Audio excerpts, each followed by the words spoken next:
1 p.m. 26 February 2022 Saturday.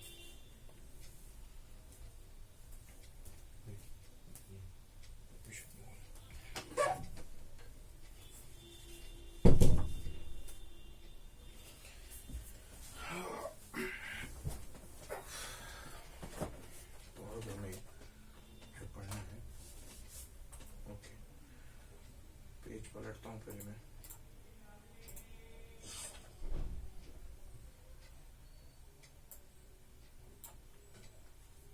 Control sorry पहले मैं वो देख लूँ। 1 ठीक है। Control alt R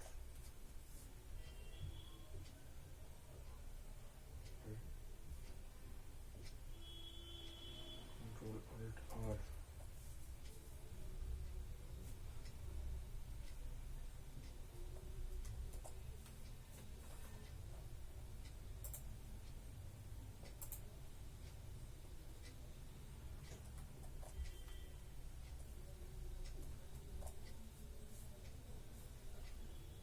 Uh, 1 p.m. 26 February 2022 Saturday.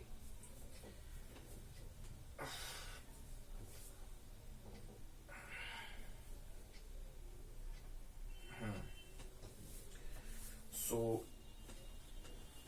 अब तक हमने जो पढ़ा वो मैं पढ़ चुका हूँ। अब तक कृष्ण की ओर हमारा चैप्टर है, सॉरी बुक है कृष्ण की ओर।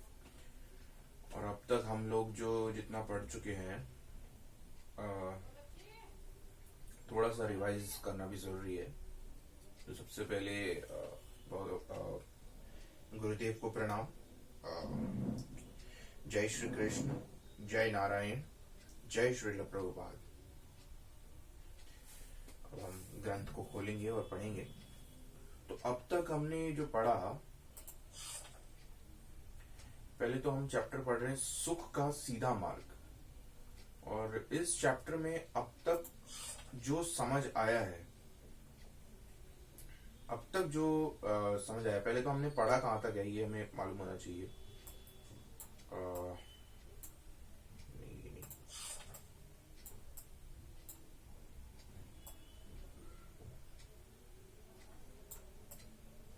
हाँ, हमने यहां तक पढ़ा था निश्चित रूप से हटाकर अपने वश में करना चाहिए। कल हमने यहां तक ही पढ़ा था, निश्चित रूप से हटाकर अपने वश में करना चाहिए। इसके आगे मैं पढ़ाई करूंगा, लेकिन सबसे पहले मैं थोड़ा सा रिवीजन करूंगा। रिवीजन करना बहुत जरूरी है और वही इंपॉर्टेंट है। तो उसी के तो पिछले 2 दिन से जो पढ़ा है उसका जो सार मैं समझ पा रहा हूं। सबसे पहले तो जैसे कि चैप्टर का नाम है सुख का सीधा मार्ग, तो यहां बात सुख की जा रही है। तो यहाँ पे जितना ये जो सार मेरे को समझ आया है वो ये है कि मनुष्य यह सोचता है कि वो भौतिक कार्य करके, भौतिक चीजों का आस्वादन करके वो अपनी इंद्रियों को जो सुख पहुंचा रहा है वही असली सुख है, ऐसा आम मनुष्य सोचता है। परंतु यह सत्य नहीं है। सत्य बहुत अलग है। और सत्य यह है कि मनुष्य के भीतर एक आत्मा है और जो सुख आत्मा को मिलती है, जो शांति आत्मा को मिलती है, वही असली सुख है। क्योंकि शरीर तो मर जाता है। एक मृत शरीर में भी इंद्रियां होती है, कान नाक सब कुछ होता है, परंतु वह कोई भी इंद्रियों को उपयोग नहीं कर सकता, क्योंकि उसके भीतर जो सूक्ष्म चेतना थी वो निकल चुकी होती है। तो अब तक इसमें यही बताया गया है कि जो आत्मा को सुख दिया जाए, और आत्मा को सुख उसी प्रकार मिल सकता है जब हम कृष्ण भावनामृत से जुड़ेंगे। तो अब तक मेरे को यही समझ आया है, जहां तक मेरे दिमाग में जितना अभी तक चढ़ा है। बहुत सारी बातें हैं, बोली गई हैं, शायद मैं वो सारी बातें ना क्लियर कर पाऊं, लेकिन हाँ इतना इसमें बताया गया है कि कृष्ण भावनामृत के द्वारा हम अपनी आत्मा को शांति पूर्ण तरीके से सुख पा सकते हैं। और ये जो इंद्रियों को जो सुख करने की चीज है, ये टेम्पररी है। जैसे इसमें बताया गया एग्जांपल कि आकाश में जो बिजली चमकती है, जब आप पटाखे फोड़ते हो ऊपर जाके बिजली जो चमकती है वो टेम्पररी होती है। आपने देख लिया, वाह आनंद आ गया, लेकिन वो टेम्पररी है, उसके बाद क्या। लेकिन जो आत्मा का जो सुख होता है, जब हम कृष्ण के चरण कमलों में आ जाते हैं और कृष्ण भावनामृत से जुड़ते हैं, तो वो सदा के लिए होता है, वो अनंत है। वो जो सुख होता है वो अनंत होता है।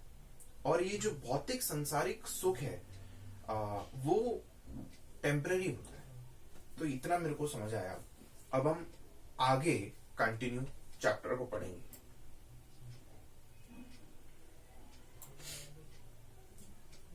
मन सदा अस्थिर रहता है, यह कभी इधर जाता है तो कभी उधर। योगाभ्यास से हम मन को यथार्थ रूप में कृष्ण भावनामृत की ओर खींचते हैं, किंतु मन कृष्ण भावनामृत से अनेक बाहा नहीं ब्राहा बारह पता नहीं क्या लिखा है, अनेक बाहा विषयों की ओर दौड़ता है। शायद ये बोलने की कोशिश की जा रही है कि किंतु मन कृष्ण भावनामृत से अनेक बाहर विषयों की ओर दौड़ता है। बाहर तो नहीं लिखा है, पता नहीं क्या लिखा है, पर शायद जो बोलना चाह रहे हैं वो मैं समझ गया। क्योंकि अनादि काल से और जन्म जन्मांतर से इसकी यही प्रवृत्ति रही है। फलतः साधक को प्रारंभ में अपने मन को कृष्ण भावनामृत की ओर उन्मुख करने में बड़ी कठिनाई हो सकती है, पर इन सभी कठिनाइयों पर विजय पाई जा सकती है, क्योंकि मन अशांत है और श्री कृष्ण की ओर उन्मुख नहीं है। अतः यह एक विचार से दूसरे विचार में चला जाता है। उदाहरण के लिए, जब हम किसी काम में लगे होते हैं तो मन में अचानक ऐसी घटनाओं की स्मृति बिना किसी प्रत्यक्ष कारण के जागृत हो उठती है जो 10, 20, 30 या 40 वर्ष पहले घटित हुई थी। ये विचार हमारे उपचेतन मन से ही आते हैं, और क्योंकि ये विचार निरंतर उठते रहते हैं, इसीलिए मन सदा अशांत रहता है। यदि हम किसी झील या तालाब के पानी को हिलाएं और उसके तल से सारी मिट्टी ऊपर आ जाएगी,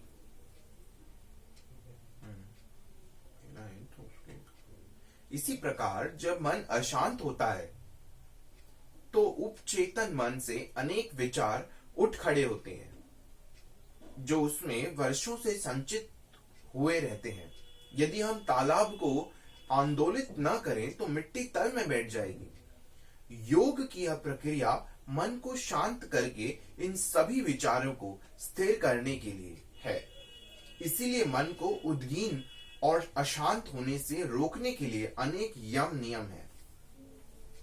यदि इनका पालन किया जाए तो मन शनै शनै वश में आ जाएगा। यदि कोई वास्तव में मन को वश में करना चाहता है तो उसे अनेक प्रकार के विधि निषेधों का पालन करना होगा। कोई यदि केवल स्वेच्छा से कार्य करे तो मन को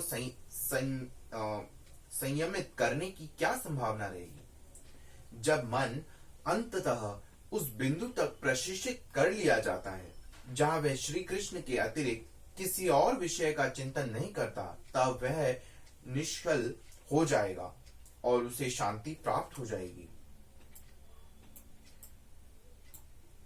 प्रशांत मनसः होन योगिनः सुखमुत्तमम् उपैति शांत रजसः ब्रह्मभूत कलमशम। जिस योगी का मन मुझे में स्थिर रहता है वह निश्चय ही सर्वोच्च सुख की प्राप्ति करता है। वह ब्रह्मभूत होकर जीवन मुक्त हो जाता है, उसका मन शांत हो जाता है, उसे उसके मनोवेग स्थिर हो जाते हैं और वह पाप से मुक्ति पा लेता है। मनुष्य का मन निरंतर सुख के पदार्थों के लिए योजना बनाता रहता है। वह सदा ही सोचता रहता है, मुझे यह सुखी बना देगा या वह सुखी बना देगा, सुख यहाँ है, सुख वहां है। इस प्रकार मन हमें यहां वहां भटकाता रहता है। यह अनियंत्रित घोड़े से युक्त रथ पर आरूढ़ होने जैसा ही है। हमारा इस बात पर कोई नियंत्रण नहीं होता कि हम कहां जा रहे हैं। हम तो बस भयभीत हुए बैठे ही रह सकते हैं और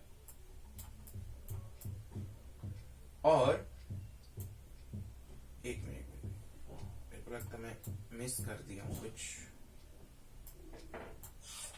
अरे अरे अरे, कहां पहुंच गया यार। अरे यार, गलत हो गया लगता है, देखना पड़ेगा।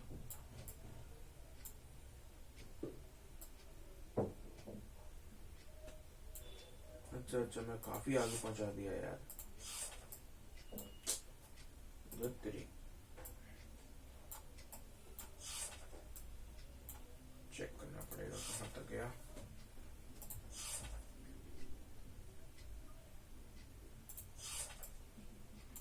हाँ, ये रहा मिल गया।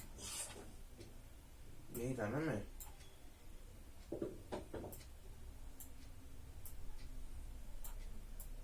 ये रहा, यहीं पर थे हम लोग कि मनुष्य का मन निरंतर सुख के पदार्थों की योजना बनाता रहता है। हाँ, और हम तो बस भयभीत हुए बैठे हैं ही रह सकते हैं। और अब मैं पेज पलटता हूं।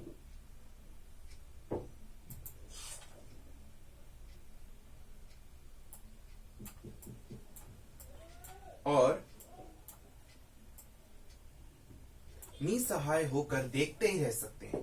किंतु जो ही मन कृष्ण भावना में की प्रक्रिया में लग जाता है, विशेष रूप से हरे कृष्ण कृष्ण कृष्ण हरे हरे, हरे राम राम राम हरे हरे के कीर्तन द्वारा, त्यों ही मन के अनियंत्रित घोड़े हमारे वश में आ जाएंगे।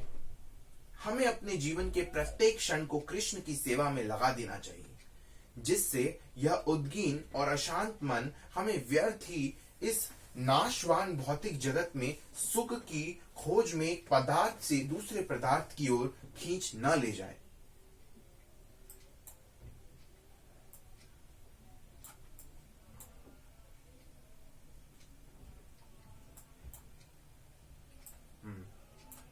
ठीक है,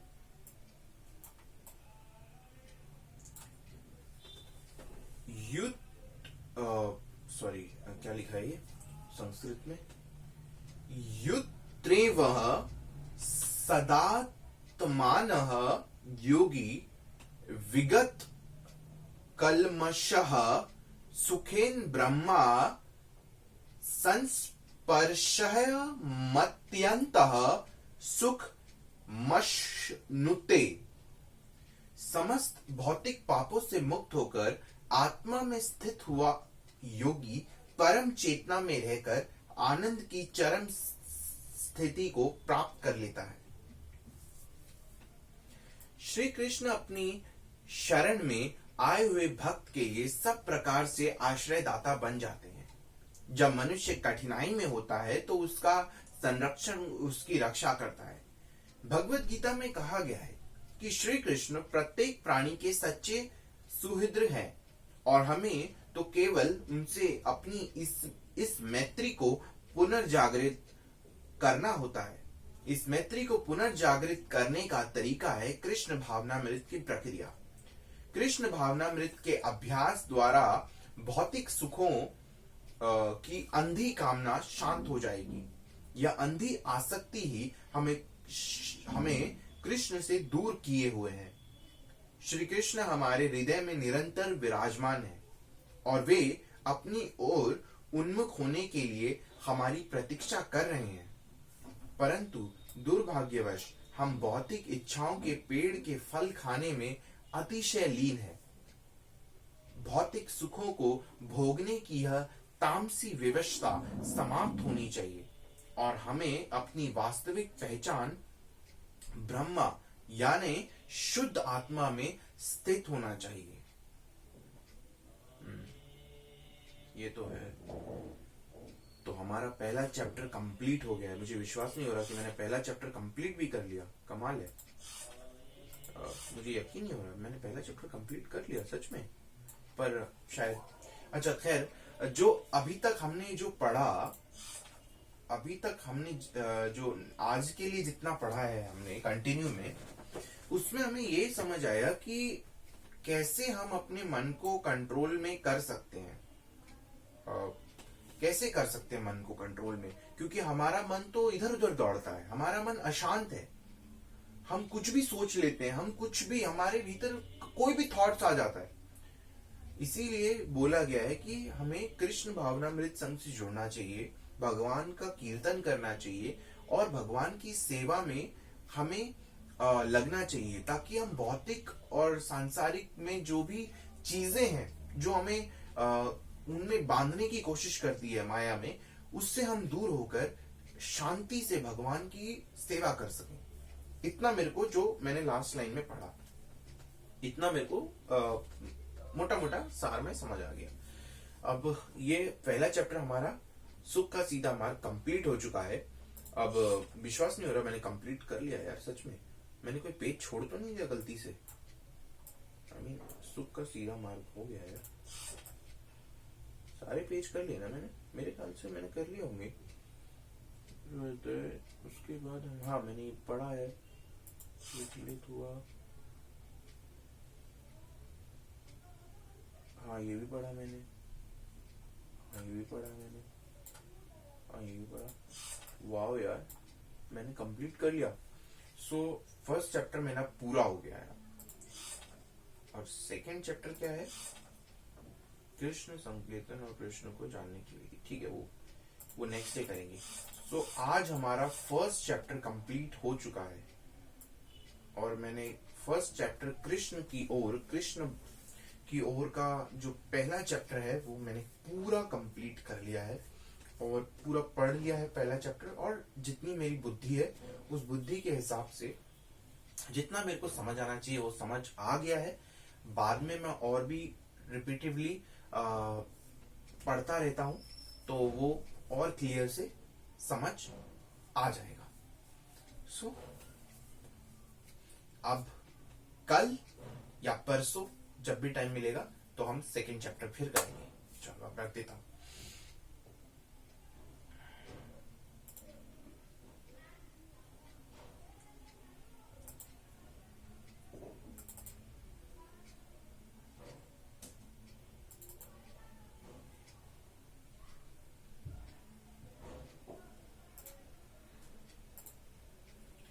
हरे कृष्ण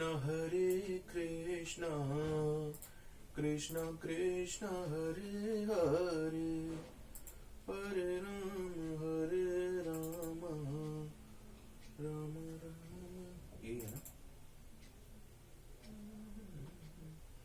हरे कृष्ण